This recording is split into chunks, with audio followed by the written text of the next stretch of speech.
উনি বহিরাগত না। সাবেক না, উনি বহিরাগত। ভিসি স্যার বহিরাগত না। উনি ভিসি স্যার বহিরাগত না। আপনি তাহলে ইউনিভার্সিটির কালচার সম্পর্কে জানেন আমার না। আসলে আমার জানার সীমাবদ্ধতা আছে। হ্যাঁ। আমরা ভিতরে ঢুকতেছি, তারা ভিতর থেকে তালাবদ্ধ রেখেছে, ভিতরে আগুন জ্বালিয়ে দিয়েছে, সেটাও সংবাদ মাধ্যম দেখিয়েছে। তাহলে ভিতর থেকে তারা কেন এতটা আগ্রাসী ছিল? ডুয়েটের ইস্যুটা আমি প্রথম দেখাই, তারপর কি জন্য হয়েছে এটা যদি জুমিং করা হয় আপনি দেখবেন এই পুরো প্রোগ্রামটা আমি আপনাকে দেখাবো। এটা আসলে দেখা দরকার, সাধারণ জনগণ দেখুক।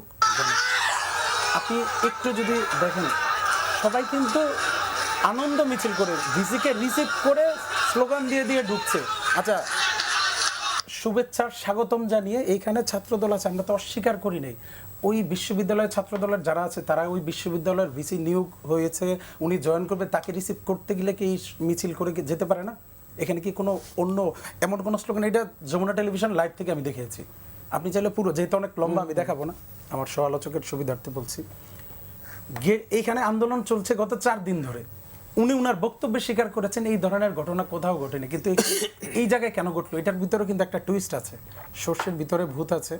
আমাদের মনে হয় দর্শক শ্রোতাকেও সেটা দেখায়। এই বিশ্ববিদ্যালয়, আমি ছোট, আমি জুমে যদি সম্ভব হয় একটু দেখাবেন আশা রাখি, আপনাদেরকেও দেখাচ্ছি বলছি।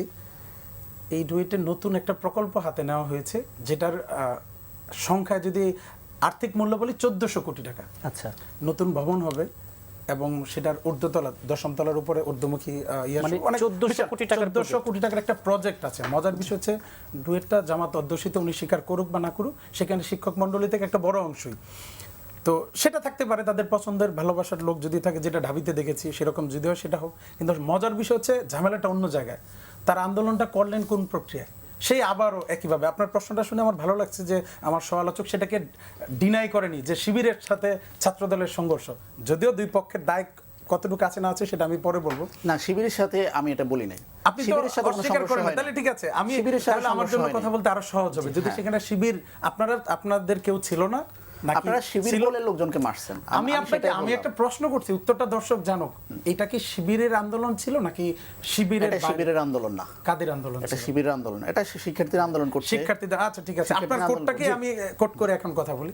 এটা সাধারণ শিক্ষার্থীদের আন্দোলন, আপনাদের শিবিরের আন্দোলন না। যেহেতু আমি একটা একটা করে দেখাচ্ছি, ডুয়েটের সাংবাদিকদের যে নিজস্ব পেজ তাদের ফোরামে, সেখানে লাইভের মধ্যে একটা ছেলেকে মার্ক করে আমরা দেখিয়েছি, নাম হচ্ছে তার মাতিউর রহমান। সে কে আমি আপনাদেরকে দেখাচ্ছি, এই সেই মাতিউর রহমান। তার পেজ থেকে, তার ফেসবুক পেজ থেকে 4 দিন আগে শেয়ার দেওয়া শিবিরের প্রোগ্রামের ছবি। যাক, ভালো কথা, এটা হতে পারে। আরেকটা ছেলে আছে MK আলম, দেখেন সে উল্লাস করছে যে বাইরে বিসি আসার জন্য যেটা করছে, পুলিশ সহ আছে, ভিতরে তারা ক্রিকেট খেলছে, উল্লাস যে আমাদের কন্ট্রোলে সব কিছু। আরেকটা ছেলে, তার ঠিক এই যে MK আলম, ঠিক একই শিবিরের আরেকটা প্রোগ্রামের নিজের প্রোফাইলে দেওয়া।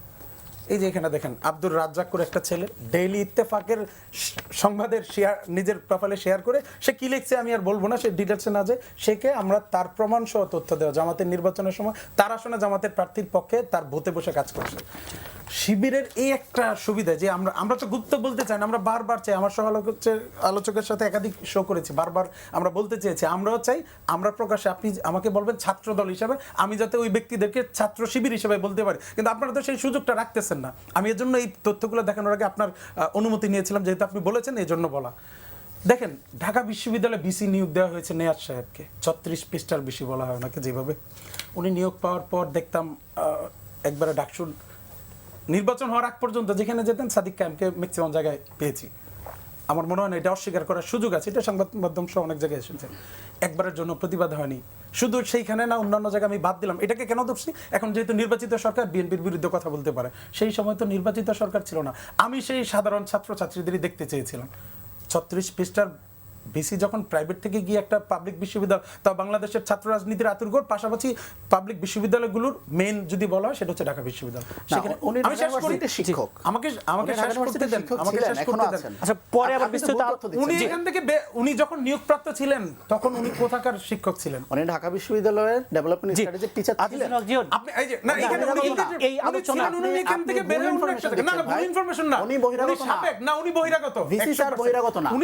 উনি ঢাকা বহিরাগত না, আপনি তাহলে ইউনিভার্সিটির কালচার সম্পর্কে জানেন আমার না। আসলে আমার জানার সীমাবদ্ধতা আছে। হ্যাঁ, আমি সেটা আসলে স্বীকার করি। সীমাবদ্ধতা, কারণ আপনাদের মিথ্যা- আপনাদের মিথ্যার উত্তর আমি দিতে পারবো না। কারণ আপনি সরাসরি বলছেন উনি বহিরাগত না। আমি যদি এখন ডিসি স্যার বহিরাগত ছিলেন না, নিয়াজ স্যার বহিরাগত ছিলেন না। আজিজুল হক জীবন, এই আলোচনা একটু পরে যাবো। আমি খালি এক বাক্যে আপনার কাছে একটু উত্তর জানতে চাই যে কোনো ক্যাম্পাসে যখন অস্থিরতা হচ্ছে তখন যে জায়গাটি বলা হচ্ছে যে যেহেতু ক্ষমতাসীন দলের ছাত্র সংগঠন ছাত্রদল, তাদের এই প্রভাব বিস্তারের কারণেই এই সংঘর্ষগুলো হচ্ছে। এক বাক্যে আসলে এই আপনার এই এক বাক্যে কিভাবে দিব? এখানে যেটা হয়েছে সেখানে কি আমরা ছাত্রদল শুরু করেছি? আমরা ভিতরে ঢুকতেছি, তারা ভিতর থেকে তালাবদ্ধ রেখেছে, ভিতরে আগুন জ্বালিয়ে দিয়েছে, সেটাও সংবাদ মাধ্যম দেখিয়েছে। তাহলে ভিতর থেকে তারা কেন এতটা আগ্রাসী ছিল? আবার আপনার কাছে এক কথা আসবো।